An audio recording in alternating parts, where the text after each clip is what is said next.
December 16th, 1944. A canvas flap whipped open against the frozen mud of a field near St. Vith, Belgium, unleashing a blast of pine-scented, ice-laden air into the suffocating humidity of the triage tent. For Major Samuel Carter, chief surgeon of the U.S. Army's 128th Evacuation Hospital, the smell was a brief, cruel reminder of a world that existed beyond this flapping canvas purgatory. Inside, the air was a thick cocktail of steam, sweat, iodine, and the coppery tang of fresh blood. The generator outside hummed a monotonous, soul-grinding dirge against the distant, percussive thunder of artillery that had been rumbling for 3 days straight. It was a sound you learned to live with, to filter, until a shell landed close enough to make the very air vibrate and the surgical instruments on the steel trays dance. Carter ran a hand over his face, the stubble on his cheeks as coarse as sandpaper. His eyes, gritty from 36 hours without sleep, scanned the rows of cots. So many boys, so young, their faces pale and etched with pain under the stark, unforgiving glare of the bare bulbs strung along the tent's central pole. A nurse, Lieutenant Davis, her face a mask of weary competence, moved with ghost-like efficiency, checking a plasma drip on a kid from the 106th Infantry who couldn't have been more than 18.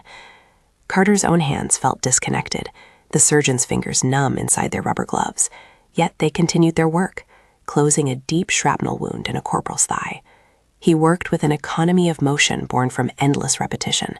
Tie the suture, snip, tie, snip. A human machine repairing other broken machines. The roar of a Dodge WC-54 ambulance engine grew louder, cutting through the generator's drone before lurching to a stop just outside. The canvas flap flew open again. 2 medics, their helmets slick with sleet, staggered in, their boots sucking at the mud-caked floorboards. They carried a litter between them, their movements strained. On it lay not a GI in olive drab, but a figure in the field gray of the German Wehrmacht. Murmurs rippled through the tent. Another one. The medics lowered the litter with a grunt. Carter finished his last suture and stripped his bloody gloves without looking up. "What have we got, Corporal?" he asked, his voice a low gravel. "Enemy POW, sir. Found her in a ditched Kubelwagen a few clicks east. Looks like she took shrapnel." The medic, a boy named Peterson, gestured vaguely. She was the only one alive. The pronoun hung in the air. Her. Carter finally looked. It was a woman. Her uniform, that of a Knockerhutch and Helferin, a female signals auxiliary, was torn and stained dark at the shoulder and hip. Her face was waxen, lips a shade of blue that spoke of profound shock and oxygen deprivation. Tangled strands of blonde hair, matted with mud and blood, clung to her forehead. She was unconscious, her breathing a shallow, ragged whisper. Carter's professional instincts took over, a switch flipping inside him that shut out the uniform, the swastika on the eagle patch, everything but the failing human body in front of him. He knelt, his knees cracking. He pressed 2 fingers to her neck, searching for a carotid pulse. It was there, but faint, a hummingbird's flutter against the encroaching cold. "Get me a pressure cuff. Start a sailing trip, wide open. Type O negative if we have any left." His orders were sharp, precise, cutting through the exhaustion that fogged the tent. Lieutenant Davis was already there with the supplies, her movements anticipating his. As she worked, Carter used trauma shears to cut away the fabric of the German uniform jacket, exposing a nasty, puckered wound high on the woman's chest, dangerously close to the lung. The flesh around it was bruised a violent purple. "No exit wound," he muttered, more to himself than anyone. The piece of metal was still inside her. He placed his stethoscope to her chest, the metal disc cold enough to make a conscious patient flinch. He closed his eyes, listening. The sounds were all wrong. Muffled, wet. Her left lung was filling with fluid, with blood. She was drowning from the inside out. He straightened up, his mind already mapping out the next 10 steps. A chest tube immediately, then surgery to remove the shrapnel and repair the damage. It would be difficult, risky. He looked at the line of American soldiers waiting, their eyes following his every move. He could feel their silent questions. Her, before one of ours. He pushed the thought away. Triage was triage. The most critical went first. That was the rule. That was the only thing holding this chaos together. "Prep her for surgery," he said to Davis, his voice leaving no room for argument. "I need a chest tube tray, now." As Davis and an orderly moved to lift the woman onto a gurney, her body suddenly convulsed, a single, violent shudder. Her eyes, a startlingly clear blue, snapped open, but they were vacant, seeing nothing. A choked, gurgling sound escaped her lips. And then her body went limp, all at once. Her head lolled to the side. The shallow breaths stopped. on the floor of a U.S. Army medical tent in the middle of the Ardennes forest, surrounded by her enemies. The German woman's heart had just given out. The silence that followed was a vacuum, sucking the air out of the tent. For a fraction of a second, every sound ceased. The groans from the cots, the rustle of canvas, even the distant rumble of the war seemed to hold its breath. All eyes were on the still form on the litter. The blue in her lips deepened to a deathly purple. It was Captain Frank Miller, a young, ferociously pragmatic medic who had seen too much at Hurtgen Forest, who broke the spell. He stepped forward, placing a hand gently on Carter's shoulder. His voice was low, reasonable, laced with the logic of exhaustion and brutal necessity. "Major, Sam, she's gone." It wasn't a question. It was a statement of fact, an acceptance of the inevitable. He glanced over at the row of GIs, one of whom was now coughing, a wet, rattling sound that spoke of pneumonia setting in. "There are others who need you. Let her go. We have our own boys to worry about." The words hung in the air, a perfectly sensible, monstrously cold calculation. Let her go. Spare the resources. Spare the effort. She was the enemy, after all. Her life was forfeit the moment she put on the uniform. For every minute spent on this lost cause, a minute was stolen from an American soldier who might have a fighting chance. It was the terrible, unspoken calculus of a field hospital. You save who you can save. You make choices a god shouldn't have to make.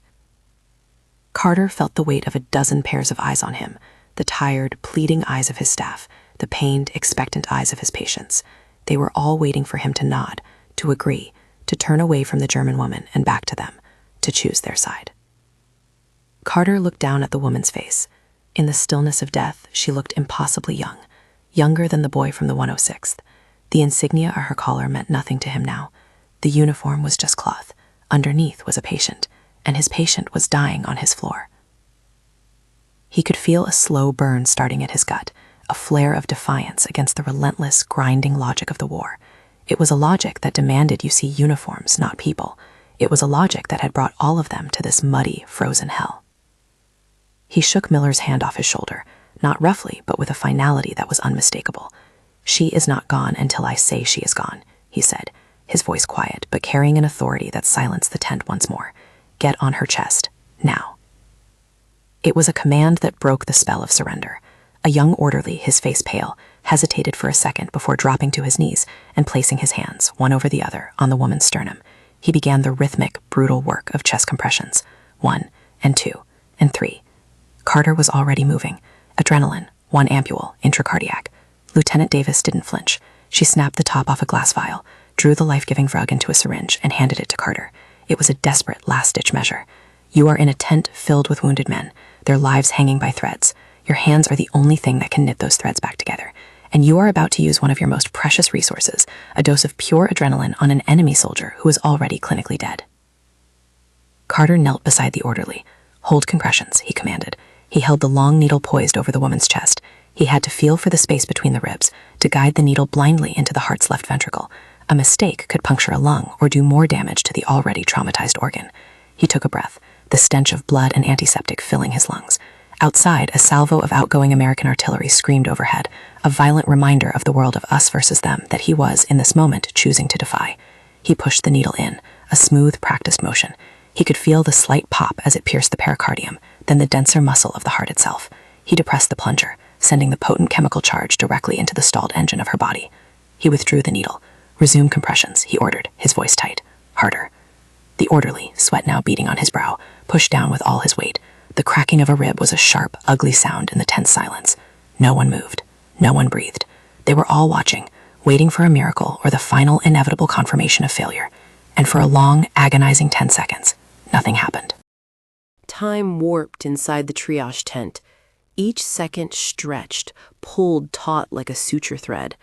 The only rhythm was the grim metronome of the orderly's compressions and his strained, grunting breaths. 1, 2, 3, 4. Major Carter's eyes were fixed on the woman's face, searching for any sign, any flicker of response to the jolt of adrenaline he had plunged into her heart. Her skin remained a pale, translucent gray under the harsh lights, her lips a dark stain against the pallor of her face. The air grew thick with the metallic scent of fear and the unspoken conviction of failure. You can feel the seconds piling up, each one a small death.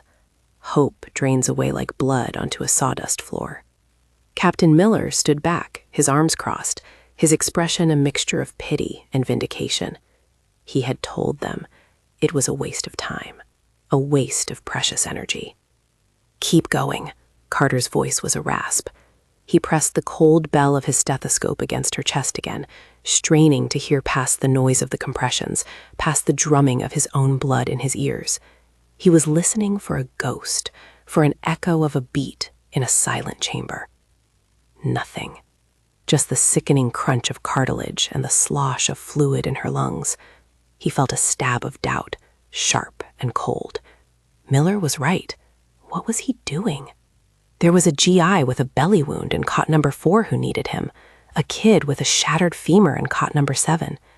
He was fighting for a life the world had already written off, and in doing so, he was gambling with the lives of his own men. The weight of that choice pressed down on him, heavier than the fatigue that had settled deep in his bones. "Sir?" the orderly gasped, his arms shaking with the effort. "Don't think," Carter snapped, the words sharper than he intended. "Just push." He was not just fighting for her life now. He was fighting against the creeping nihilism of the war, the easy surrender to death that was a constant temptation. To let her die was to admit that the lines had been drawn so completely that a person's humanity was erased by the color of their uniform. It was an admission he was not willing to make, not here, not in his tent. He grabbed a manual resuscitation bag, an ambu bag, and fitted the mask over the woman's nose and mouth. He began to squeeze the bag in rhythm with the chest compressions, forcing air into her waterlogged lungs. It was a primal, desperate sequence of actions, a push to circulate blood, a squeeze to deliver oxygen, the basic, brutal mechanics of life. He could feel the resistance in the bag, the pressure of the fluid fighting his efforts. A pinkish foam began to seep from the sides of the mask, bubbling from her lips. She was drowning, and he was pushing more air into the water. It felt futile. Lieutenant Davis was at his side, her face grim. "Major, there's no pulse." Her words were a clinical death sentence, but Carter didn't stop. He squeezed the bag again and again. The tent had become a world unto itself, containing only this small circle of frantic activity. The war outside, the waiting patients, the exhaustion, it all faded into a dull roar at the edge of his perception. There was only the rhythm. Push, squeeze, push, squeeze. Then he felt it, through the stethoscope, very deep beneath the noise, a sound so faint he thought he might have imagined it. A flutter, a weak, disorganized twitching.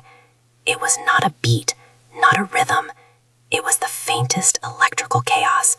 "Ventricular fibrillation," he breathed. Her heart was quivering, unable to pump. It was a death rattle, but it was not silence. It was something. "Hold compressions," he yelled. He stood up, his eyes scanning the chaotic tent. "Where is the defibrillator? Get me the damn defibrillator." There wasn't one. Not here. Not in this forward position mobile hospital. They were a luxury for the hospitals further back from the front lines. The flicker of hope died as quickly as it had appeared. The chaotic twitching would soon fade back into nothing. And then, as Carter looked down at the pale, still face, he saw it. A tremor in her eyelid, a single, minuscule twitch. It was so small, so insignificant, that anyone else would have missed it. But he saw it. And then, beneath the orderly's hands, which were now resting on her chest, a single, weak, thready beat pushed back. And then another. It was a pulse, faint, erratic, terrifyingly fragile, but it was there. A collective, hesitant breath was drawn throughout the tent. The pulse was a ghost, a rumor felt more than measured, but it was undeniably present. It was not a victory, merely a stay of execution. The German woman's life now hung by a single, fraying thread. Lieutenant Davis pressed her fingers to the woman's wrist, her brow furrowed in concentration. "I have it," she confirmed, her voice barely a whisper. "Maybe 40 beats per minute. Thready." Carter nodded, the adrenaline that had fueled his frantic efforts beginning to recede, leaving behind a profound, bone-deep weariness. He felt as if he had been running for miles. He looked at the faces around him. The orderly slumped back on his heels, his chest heaving. The nurses stared, their expressions a mixture of awe and disbelief. But he also saw the look in Captain Miller's eyes. It was not relief. It was a quiet, simmering resentment. The immediate crisis had passed, but a new, more insidious tension now filled the space. The small bubble of desperate focus had burst, and the larger reality of their situation rushed back in. The sounds of the wounded returned, the groans, the labored breathing. The sight of the American soldiers waiting patiently in their cots became sharp and accusatory once more. A corporal with a bandaged head stared at the scene, his eyes hollow. Carter knew what they were all thinking. He had expended a miracle on the enemy. He had used an ampule of adrenaline, the strength of 2 medics, and his own singular, desperate focus to drag a German Helferin back from the brink, while their brothers in arms lay waiting. The unspoken question lingered in the air like a foul odor. Was she worth it? Doubt is a contagion. It spreads in whispers, in sideways glances. As Carter began the delicate and urgent work of inserting a chest tube to drain the blood from her lung, he could feel the atmosphere in the tent shift. The quiet efficiency that normally defined his medical team was now tinged with a subtle reluctance. An orderly was a half-second slower in handing him the scalpel. A nurse seemed to hesitate before preparing a blood transfusion bag, precious O-negative blood. It was not insubordination. It was the silent protest of men and women pushed past their limits, forced to witness a choice they could not comprehend. They followed his orders, but the fluid, almost telepathic teamwork they once shared was gone, replaced by a grudging, mechanical compliance. Miller moved over to a young private from the 28th Infantry, whose leg wound had begun to bleed through its dressing. "Let's get this changed, son," Miller said, his voice loud enough for Carter to hear. It was a deliberate act, a reminder of his priorities, of what he saw as their true mission. Each bandage he wrapped on an American soldier was a quiet rebuke to Carter's actions. You are here fighting for your own, your focus divided. You are trying to serve 2 masters in a place where you can only serve one. Carter worked on, his hands steady despite the turmoil inside him. He made the incision between the woman's wrist, the scalpel parting the skin with a clean, precise line. He pushed the sterile tube into the pleural cavity, and a dark, venous flood of blood and fluid gushed out into the collection bottle. The effect was immediate. The woman's breathing, while still shallow, became less ragged. A faint touch of pink began to return to her nail beds. He was saving her. But with every successful step, he felt the gulf between himself and his staff widen. He was isolated in his own command tent, surrounded by the ghosts of the men he hadn't gotten to yet. He glanced up from his work, his eyes meeting those of the corporal in the nearby cot. The soldier just stared, his gaze flat and unreadable. There was no gratitude for the medical miracle he had just witnessed. There was no anger either. There was just a profound, weary emptiness. The look of a man who had seen too much to be surprised by anything, even a doctor who would move heaven and earth to save the life of someone who just hours before was trying to kill him. As the drainage bottle filled, Lieutenant Davis took the woman's temperature. She checked the thermometer and her face tightened. She held it out for Carter to see. 104 degrees Fahrenheit, 40 degrees Celsius. A raging fever. Infection was setting in. The shrapnel, the dirty wound, the exposure. It was a perfect storm for sepsis. The brief, fragile hope that her returning pulse had offered was now being consumed by a new, rapidly advancing fire. She had survived her heart stopping, only to now be burned alive from within. The fever was a death sentence. In this environment, with limited supplies and rampant infection, a fever that high, that fast, was almost always the end. Carter stared at the thermometer, then at the German woman. Her skin was now flushed, her body trembling with minute shivers, despite the oppressive heat of the tent. Sepsis was a wildfire, and he had little more than a bucket of water to fight it with. He knew what she needed, a massive, immediate dose of penicillin. It was their miracle drug, the golden bullet against the infections that claimed more lives than shrapnel. It was also the rarest, most precious commodity in the entire European theater of operations. The 128th Evacuation Hospital had a small, carefully guarded supply, reserved for the most severe cases, for American soldiers, for their boys. Captain Miller watched him, knowing exactly what Carter was thinking. He walked over, no longer trying to be subtle. His face was a mask of grim fatigue.